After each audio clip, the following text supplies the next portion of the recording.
This is Greg Lansing of Indiana State Basketball. You're listening to the home of Sycamore Athletics, WIBQ 97.9 FM.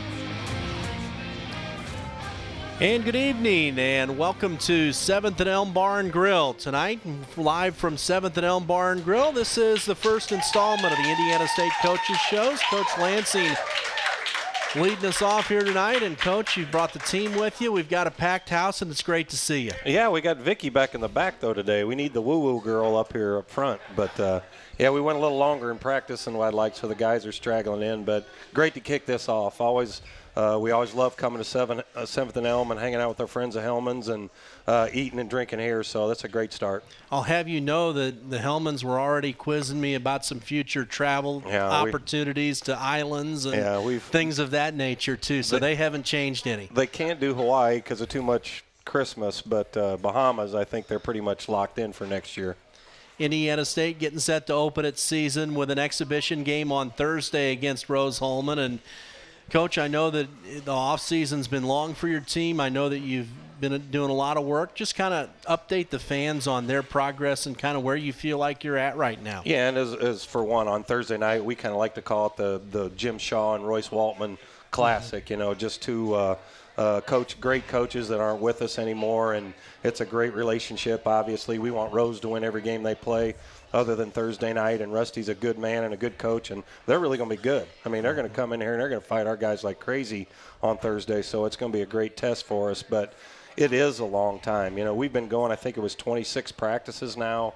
You get a start September 25th, so it's a long time. I mean, the coaches get us a little tired of just looking at each other and the guys banging on each other. So I know the players are ready to play somebody else. So we had a really good practice today. I think we learned a lot. We didn't do so well in a scrimmage defensively, especially on Saturday. The guys have done a great job, and when we go in there, watching the tape, learning from it, and knowing how we got to get better. And defensively is the biggest one with us. I think we're going to be able to score the basketball just like we did last year, but defense is a work in progress yet.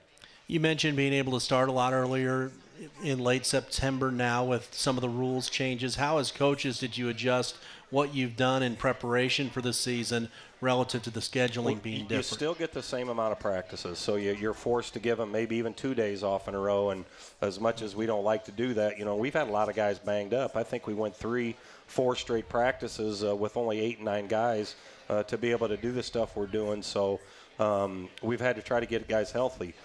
But also you look at the summer. We have them here for 8 weeks in the summer. You get 4 hours a week on the floor with them, and you can do team stuff, so it really gets long. You know, it's basically year-round for these guys other than maybe in May. And they've been here working. They put in a great summer in the weight room and conditioning and getting our individual stuff in. We have a lot of guys that will be practicing. I would guarantee you there'd be 3 or 4 up there shooting on their own tonight. So we have a team like that. It's pretty consistently with it, but that's kind of the culture you need. A team, too, that through a lot of those practices, I know some off-season surgeries and some things with some guys that you've had more than your fair share of bumps and bruises. It doesn't get necessarily publicized because you're out of, quote, you know, season, but I know it affects how you prepare and getting ready for your season quite a bit. This, as a player or a coach, this has been by far the worst I've ever been around. And we had Amandre and Blake both had knee surgeries this summer, so they really couldn't do anything. I think Amandre's progress has been tremendous. Because he's been practicing. We were trying to go with, Connor said maybe just go every other day with him, but he's really done well with it. What it's hurt, we had Clayton with a concussion. We had D in the hospital with dehydration, Alante with a knee. You know, it's just been different. Got Bronson with different stuff. So we've been missing so many guys. The biggest thing it is hurt is those guys conditioning. So as a team, you know, 3, 4, 5 of them are in great shape, but then the 2, 3, 4 other guys that are going to play a lot of minutes for you aren't in very good shape. So we've had to kind of taper that off and work around the injuries, and it hadn't been easy, but the guys are working through it.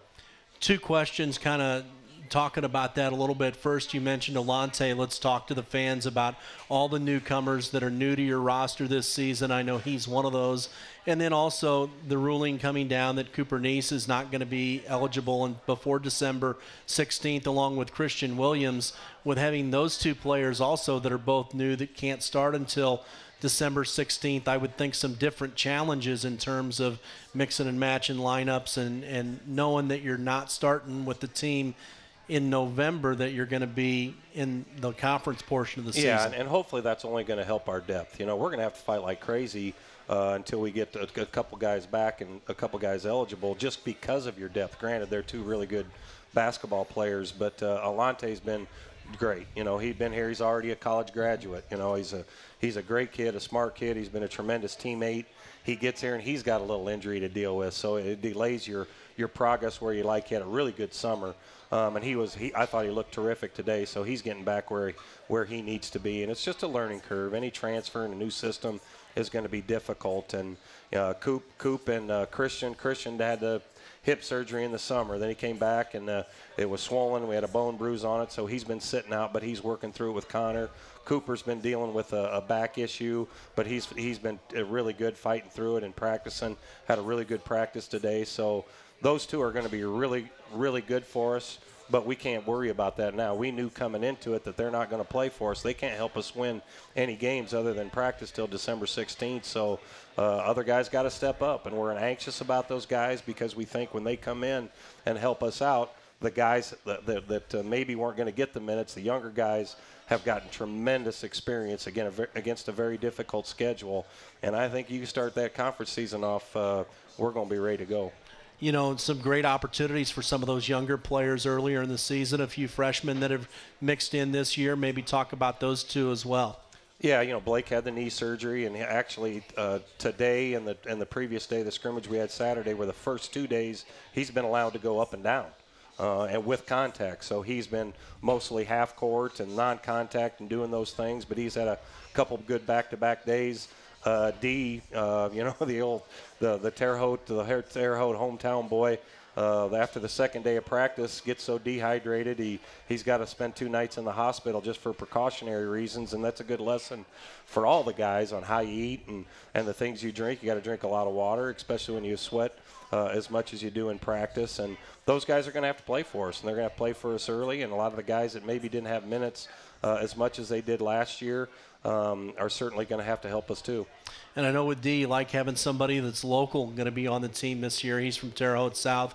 Cooper somewhat local too, being from Cloverdale. Oh, we always love that. There's no question. And it isn't because we don't try. We always try. We want to recruit from Terre Haute on out. Indiana is a state that is so recruited so heavily by every level that you don't want to take somebody just because they're from Indiana. But we love the Indiana guys we have. We got 2 more coming in next year that I think they'll both be Indiana All-Stars this year. So the staff is doing a great job with recruiting. We really are excited about this team. We're really excited about this team. Haven't been as good as we need to be the last couple of years, but looking forward now and in the future, we really look like we're going to be tough. Well, we want to thank everybody that's come out tonight, and we're going to take our first time out. We'll come back and chat a little bit about some of the returners as well as where the Sycamores were picked pre-conference as we take this first time out. This is the Greg Lansing Show from Indiana State Athletics, presented by 7th and Elm Bar and Grill. And welcome back. Here's 7th and Elm Bar and Grill tonight. The Greg Lansing Show, presented by 7th and Elm Bar and Grill, our first show of the season. Want to be sure and let everybody that's here know next week, because the Sycamores will be traveling to take on Ball State in their season opener. Also, the women will be traveling to take on Marshall. So there will not be shows here at 7th and Elm next week. We will be on the radio. We'll be taping those prior to the teams taking off, but there will not be any shows here at 7th and Elm next Monday. Then everybody can still come, though. They can still come. Come and eat, yeah. Then the following Monday, it's just going to be the guys, as the women are still going to be on the road traveling. And then November 19th, again, both coaches will be back here at 7th and Elm. Yeah, I feel for Coach Hall a little bit, too. It's her coming in as her first job, excited as a head coach, and then all of a sudden you can't have a home game for a while. So I know they're going to be road warriors. We are as well for the most part, but hopefully that only makes us stronger in the end. Indiana State getting set to open the season at Ball State on Tuesday for the regular season, but a home game Thursday with Rose-Hulman, the Jim Shaw, Royce Waltman Classic. And Your team this year coming into the season, talk about where they've been picked preseason in the Valley, and I know Jordan Barnes, a first-team All-Valley preseason selection. Yeah, JB, very deserving. I thought he should have been first team last year, and maybe if we finish a little higher than what we did, he probably would have been. And I know that just puts a chip on his shoulder. He's going to be ready to go. He's put in a ton of work in the off season and every day in the stuff that we're doing. And everybody knows, every competitor knows that if your team's winning, those personal accolades are going to come to you. And where we got picked 6. That's where we finished last year. I'm never too concerned about it. It's all going to get pulled out in the wash. We got to play everybody twice, and I know it's going to be awfully difficult. There's 39 out of 50 starters back in the league. The league is going to be as good as it's ever been, coming off a year where one of our teams, who we beat on the road, went to the Final Four. So it is going to be a bloodbath all year, and what we're going to have to do is really get better. You're not going to be able to just go to St. Louis and show up and have a chance to win it. You're going to have to get better throughout this non-conference schedule. When the conference gets here, you're going to have to be improving throughout the year, and sometimes that's difficult for teams. If you're winning games, it's a little easier, but you're going to have to be able to handle some adversity, because I don't think anybody's going through this league unscathed. Everybody's going to have to deal with issues and adversity, and we'll see how it all works out. But it should be a unbelievable year to watch this conference. Yeah, I'll tell you, the conference with Loyola going to the Final Four last year and as many returners as you mentioned, I agree. Looks like it's going to be as strong as it's been in years, which is great for the league, but also, a little bit tough to go through because it's usually hard, and I think this year it's going to be a lot harder. Oh, it's going to be. It really is. I mean, there's with Southern and Illinois State and Bradley with all those returners.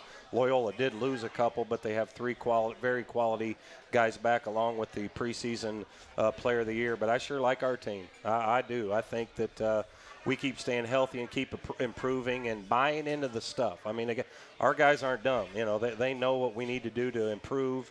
They know it's not going to be easy. So if we can fight each other every day, keep making each other improve every day, I think we're going to have a chance to get there. I'm not worried about anybody else. I'm not worried about who's picked ahead of us. I know we can beat anybody as long as we continue to get better and improve. Jordan Barnes, a guy that made a huge step forward from his freshman year to his sophomore season. Is Tyreek Key a guy that's set for a similar kind of breakout this year? Yeah, and I've always said with JB, that was probably my fault. I probably should have just let him. He should have been a starter as a freshman and taken over the team then. But the work that he put in showed, and he was rewarded for it. And again, I thought he should have been first team. And of Tyreek, I mean, I've never been around anybody that works more than he does. And then he's been terrific. He's working off the floor, on the ball. He just goes to class, works out, and sleeps. I mean, he does those things. So yeah, I don't think there's any question. Now, he was all freshman last year, but I really don't think that anybody understands just the impact he's going to have for us this year. Yeah, and a guy that I know when I watch practice, you can just see the confidence and some of the improvement. And I think getting to a point where you're comfortable with the speed of the college game as your freshman this year will find out, that's a big jump. Yeah, it is. And like I said, he played with the governor on, the governor of a golf cart. It just doesn't allow you to go as fast as, and he put those on himself a little bit last year, and it was hard. You got a Brenton Scott out there and trying to find your way and work yourself into the mix on that. But he needs to be going like he shot out of a cannon all the time, and I think he's ready. The team that you're going to have with the depth that you're going to have, are there any new things or new wrinkles that you might be working on with this roster that would be anything different from what fans have seen in the past? Well, hopefully we would guard a little better than we did last year. I mean, I think we were down at the bottom of virtually every defensive statistical category until the last couple of years. We've been in the top 3 in all those. Now, we scored last year. We were right near the top in scoring, but we weren't tough and we weren't difficult enough to play against, to score against, and we have to get a lot better there. I think we're versatile enough to be able to play big and be able to play small. You look at Loyola, they played a center half the game that was 6'5" and then 4 guards, and they went to the Final Four. I think we're versatile enough where we can play small when other teams do, but I'd also like to be able to play big. But what it is you can only guard, you have to be able to guard the position that you're playing. So if there's somebody's playing a guard and you're a bigger guy, you got to be able to guard that position. So we'll be able to I think it'll make us more versatile, and we'll see how it goes and how much we have to play bigger or we can play bigger. But I know we'd like to, and I want to once we get a full roster, we need to throw some presses in there, pick up full court defensively, and do some different things so we can use our depth. But it won't happen as much early. Yeah, and that's one thing I guess too that watching some practices, I know you guys have worked on some of that stuff more. Yeah, can you believe you've this actually year seen us play than zone in I've practice? seen probably in a lot of years. Coach with Waldman's you probably rolling over in his grave with this amount of we've tried it. No, we didn't actually do any today, but we've worked on some zone several days in practice, and that's unheard of. But again, with the depth and how we're going to play here in the non-conference until we get to a full roster, probably going to have to play some zone. Talk about some of the inside guys and some of the bigs that we're going to have down low. A lot of upperclassmen among those guys that are going to give you minutes in the middle. Well, Amandre, I mean, he's 255, 260, and he's gotten stronger. And this summer was going to be an important summer for him, but then he has to have knee surgery, so it's set him back a little bit in that regard. But Connor's done such good work with him, and I think he's fought through stuff and being able to be more active and doing what we're doing in practice. And he's really scoring at a high level, high percentage around the basket. I think he should be one of the better shot blockers in the league once we get him back in shape and where he's doing what he has to do. And with he and Devin down there, two seniors, Devin started out great last year, then has a knee, then has a shoulder. So he never really got to get going. And you got the same thing with Bronson. Bronson with his injuries. So you think with those three guys, you got a lot of veterans that know how to play and know what you're doing. You should be very solid at those spots around there. And then Alante's also a senior, being in there at a fifth year. So we feel like we got great depth, great leadership out of that position. It should be a lot of fun for those guys. They should be able to compete like crazy with each other in practice and then support each other when they're not in, and they get their minutes and they take advantage of their minutes and just kind of share it with each other. And I know from your perspective, they ought to feel like they can just bust it all out while they're in there and know that you can do that for segments, and you're going to get put back in the game and be back out on the floor if you got to come out and get a breather. That's kind of the way it should be played anyway. You should be going max as hard as you can go on every possession and not worry about any of those things. I mean, if you're really competing and playing hard, you're going to get tired every three minutes or so. So, yeah, our depth eventually is really going to help us on that as long as we continue to stay healthy, and it makes you versatile. Different guys can do different things there. Amandre's terrific around the basket. You've got Dev and Bronson and Alante that can all put it on the floor and pass the ball and do good things for us on the perimeter. So I'm excited about that group. Indiana State getting set for Rose-Hulman coming up on Thursday. We'll have that one for you here on WIBQ at 6:30. Matt Wren and we encourage everybody to come out to the Hulman Center on Thursday night, 7 o'clock tip for Indiana State and Rose-Hulman. We'll take our final timeout, come back and wrap things up with Coach Lansing. This is the Indiana State Coaches Show presented by 7th and L. This is Greg Lansing of Indiana State Basketball. You're listening to the home of Sycamore Athletics, WIBQ 97.9 FM. And welcome back to 7th and Elm Bar and Grill, a packed house here tonight. I know a party going on upstairs too. Great to see everybody. No, it was a private one upstairs. I was invited down here. There you go.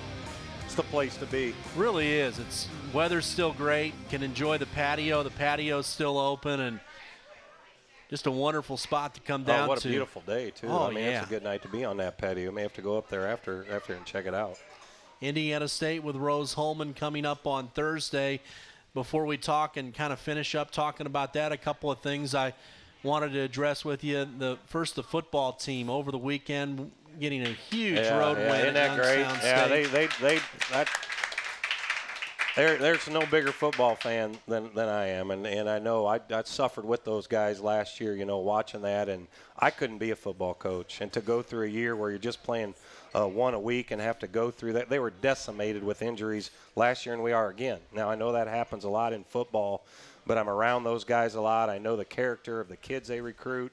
I know the character of the staff and how hard they work. And I knew it was going. As soon as I met those guys, I knew it was going to get going. And we lost a couple tough ones. I mean, you're right there, and you're losing those. And I know my phone's pretty small, but I've watched about every snap when I went on those road games. So I'm so excited for them. And we got my alma mater coming in this weekend. Now there's some pride here. We got to make sure we send the Sycamores on that long trip home and get this one done. But just really, really excited and very, very pleased. And again, their theme is all in. I was all in last year. I was all in every week last year, and I'm going to be all in until they're done. Indiana State getting set for South Dakota on Saturday at Memorial Stadium. Luke Martin and I will have the broadcast at noon, 1 o'clock kickoff. Hey, if you get a chance, come on out on Saturday to Memorial Stadium. This team's really playing hard, really playing well right now. Would love to have as many fans come out as possible. I also know that we wanted to talk. There's a new women's coach this year that I know you've had to work with quite a bit in terms of, some scheduling, and your paths cross a lot.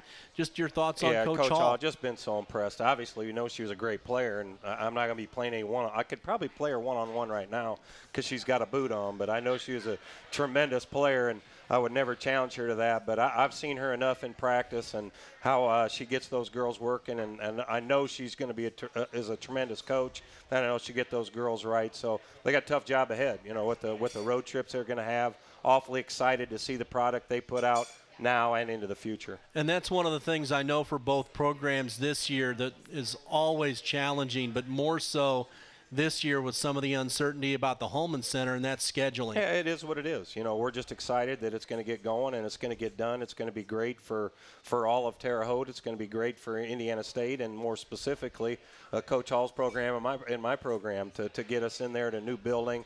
A lot of great things going on. Tons of, and I know Sherrard's. I think Sherrard is here. Yeah, Sherrard's here. We have so many plans ahead. We've kind of stand pat way too long, and it's not going to happen anymore. We're going to take this thing in all aspects of the athletic department just where it needs to go. And I know Elevate's been a big part of that, and they've had a tremendous amount of success with that program. Blowing it out of the water, every program. We've had so many good programs here doing it without maybe the bells and whistles, and it's only that's going to continue.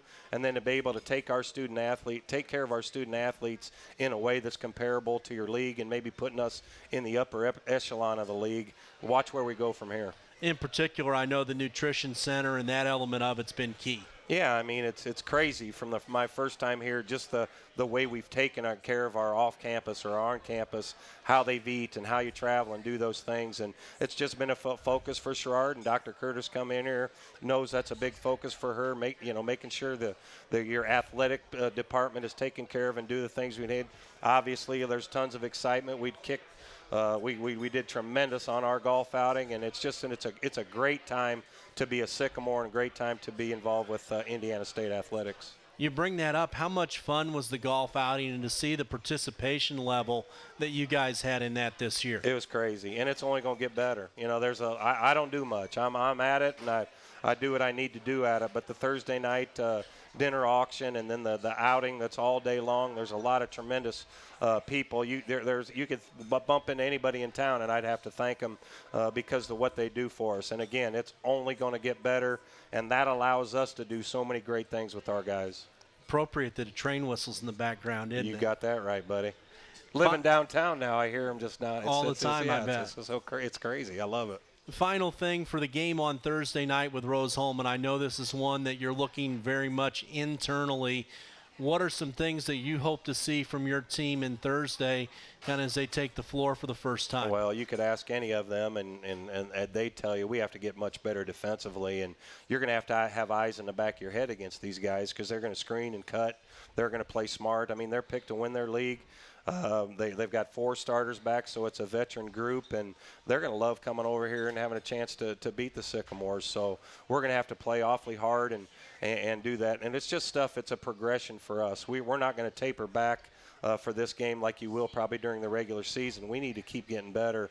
So we're going to go hard and practice these next couple days and hopefully come out there and really play hard and aggressive on Thursday. And I know in some of these types of games you like to have these types of matchups with Rose-Hulman or a school that you know or somebody you're friends with that you have a pretty good idea what their team's going to bring and how they're going to test you in some areas? I just think it's something you should do. We support those other programs in state. They're going to support us, and with Rose Holman in town, why would you not do that? And maybe you should do something different. But if we're going to play somebody in an exhibition game, I think it should be them. And then in our exhibition games, Jeff Horner's going to come in here, who I coached and recruited out of high school in Iowa, and then another Chris Foster who played at UNI, coaching another team. Those guys that are coming in here. So that's just kind of what you do. It's just kind of what you do, and I think somebody would do a favor for me if I needed it as well. Coach, enjoyed it as always. Thanks, Fritter. Really good to see you. Good to see you. Again, for everybody here, we will not be here next week. Both shows will be on tape. Back with Coach Lansing here on November 12th. That's going to do it for the first show tonight. Coach Lansing Show has been presented by 7th and Elm Bar and Grill. Back with Coach Hall. These are the Indiana State Coaches Shows from Sycamore Athletics.